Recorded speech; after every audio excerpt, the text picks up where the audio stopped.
Salut à tous, voici les résultats et quelques commentaires de l'UFC 210 qui a eu lieu hier à New York Buffalo. Ceux qui n'ont encore pas vu les combats, je vous déconseille d'écouter cette vidéo. Alors, en poids plume, Charles Oliveira bat Will Brooks par soumission étranglement arrière. En poids welter, Thiago Alves, le Brésilien, bat Patrick Coté par décision unanime. Patrick Coté, donc le Canadien qui a annoncé sa retraite hier. En poids paille, donc féminine, Cynthia Cavello bat Pearl Gonzalez par soumission, encore un étranglement arrière. En poids moyen, donc combat sur lequel je vais faire pas mal de commentaires tout à l'heure. Gegard Moussassi bat Chris Weidman par KO. Et donc au deuxième round, à la 3e minute exactement. Et enfin, en poids mi-lourd, Daniel Cormier bat Anthony Johnson comme au premier combat par soumission étranglement arrière au round numéro 2. Et donc il conserve le titre poids mi-lourd de l'UFC. Alors, on va revenir tout d'abord avec le combat donc Daniel Cormier contre Anthony Rumble Johnson. La grande nouvelle et la grande surprise pour tout le monde, c'est qu'après sa défaite, Anthony Rumble Johnson a décidé de prendre sa retraite. Donc personne n'était au courant et franchement entre nous c'était vraiment le dernier combattant que je voyais prendre sa retraite. Je me disais que s'il perdait ce combat, il allait reculer un peu dans le classement et que peut-être il aurait servi de combat de retour pour John Jones.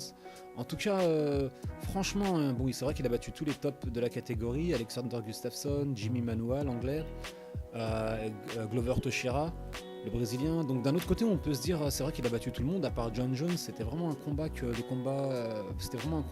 fans voulaient voir, que ce soit franchement en combat éliminatoire pour le titre ou en combat pour le titre. Voilà, c'est assez surprenant parce qu'il est jeune. Il a 33 ans et il est au top de sa carrière en termes physiques, en termes athlétiques, donc c'est vraiment bizarre. Il dit qu'il a un gros projet, donc à mon avis, s'il dit ça, c'est que ça doit être du sérieux, donc rien à voir avec le MMA, l'UFC. Moi je pense à du cinéma. À mon avis, c'est ça, puisqu'il a déjà joué dans des rôles comme dans des films comme Warrior avec Tom Hardy. Bon, il jouait son propre rôle. Voilà, moi c'est la seule chose que je vois du cinéma, quelque chose qui va lui rapporter, j'imagine, pas mal d'argent et surtout une retraite un peu dorée, parce que c'est vrai qu'un combattant de MMA c'est jamais facile, lui-même le dit, ça fait donc depuis l'âge de 8 ans qu'il est dans les arts martiaux, la lutte et tout ça, donc ça doit pas être facile. Combat assez ennuyeux, si vous voulez. Daniel Cormier et Anthony Johnson sont restés pas mal de temps en clinch. C'était la technique de Daniel Cormier, donc rester collé le maximum à Anthony Johnson, l'épuiser. Donc quelqu'un de très musculeux, hein, Anthony Johnson. Donc il a appliqué son game plan, donc il a réussi d'ici.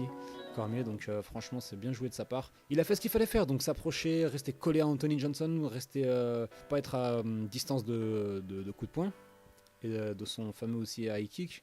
Donc voilà, il a cassé la distance, resté collé à Anthony Johnson, l'a épuisé un maximum, lui a coupé le souffle à plusieurs occasions. Donc et ensuite il l'a emmené au sol et l'a fini comme au premier combat en soumission étranglement arrière. Ce qu'il faut savoir, c'est que Daniel Cormier a eu des gros problèmes de coupe de poids, il s'est pris quelques bons coups dans le combat, donc moi je le voyais franchement tomber au premier ou au deuxième round. Mais voilà, il a encore surpris tout le monde et il a réussi donc son coup. Voilà, combat malheureusement pas trop intéressant techniquement et au niveau du spectacle. Mais voilà, il a fait son travail. Il a réussi à faire ce qu'il devait faire. Bon, maintenant la suite pour Daniel Cormier, ça va être simple. Ça sera sûrement un combat soit contre Jimmy Manuwa, donc l'anglais qui a la cote en ce moment, puisque il n'a pas hésité à le provoquer dans l'octogone.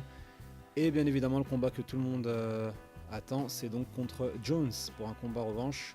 Mais Daniel Cormier n'est pas motivé puisqu'il n'a aucune confiance en Jones. Pour lui, voilà, c'est pas quelqu'un de sérieux ni de confiance. Ses ennuis extra-octogone lui ont coûté plusieurs fois l'événement et le déroulement du combat.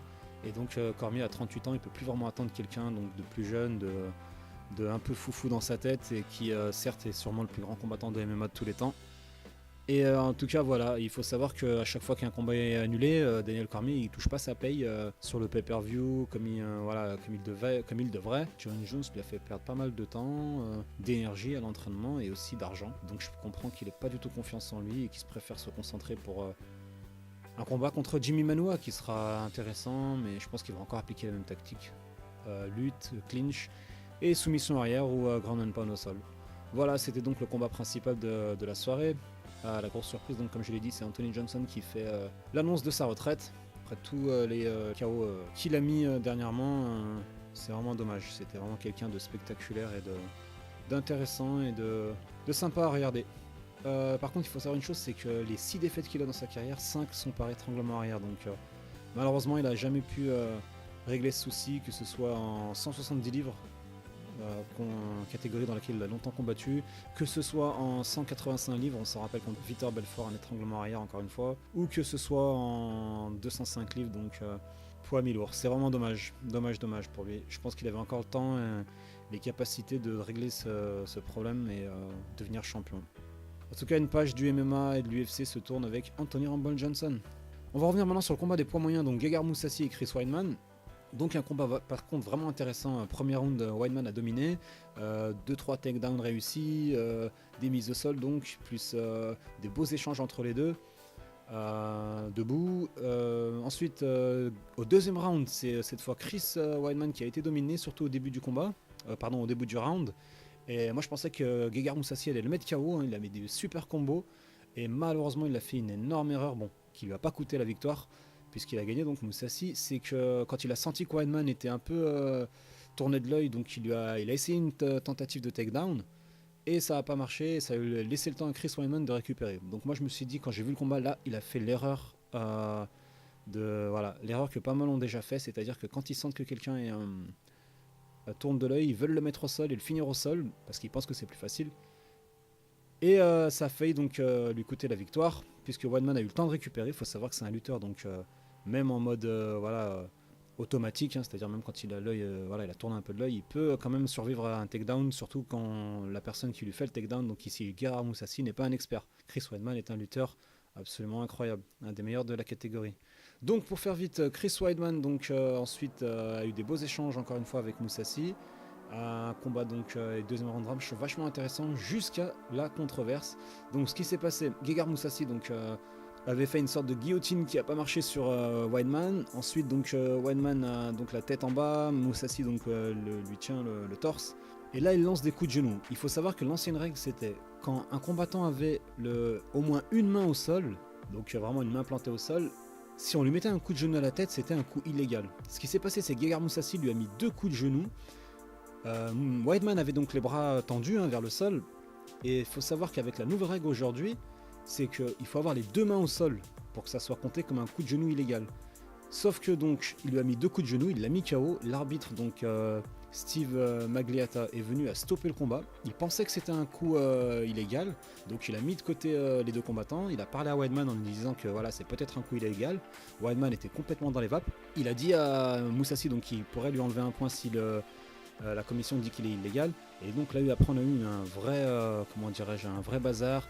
Les docteurs, les gens de la commission de New York sont venus donc sur l'octogone.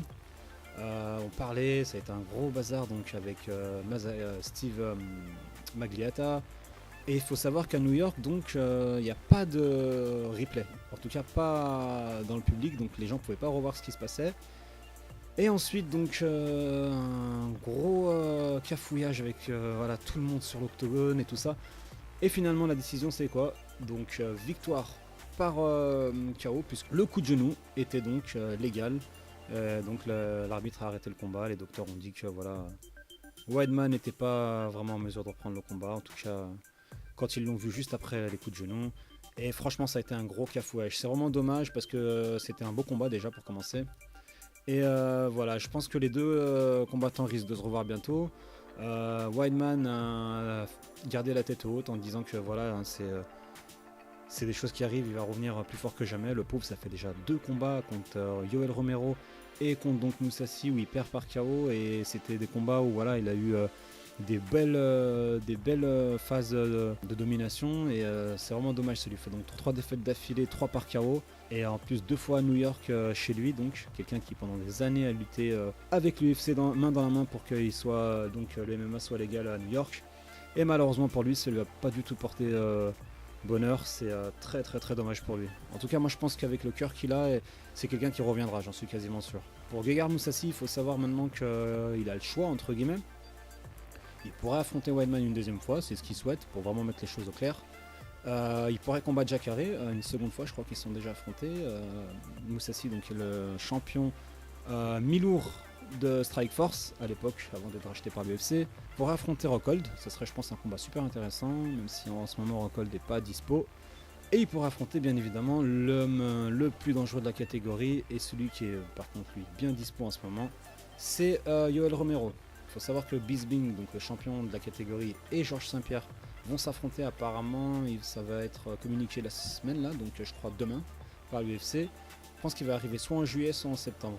Ça fait long, puisqu'il faut savoir que Mousasi, donc, il vient de gagner. Si le combat a lieu en juillet, il faudra qu'il attende le vainqueur, donc ça se fera après Romero, si Romero le combat pas. Et donc ça rajoute, on va dire, tous les 3-4 mois, on va dire un combat si tout se passe bien, pas de blessure et voilà, pas d'annulation. Donc pour ce qui est de Mousasi, s'il veut avoir une chance au titre, je pense pas que ça soit avant fin 2017, début 2018, en espérant que tout se passe bien.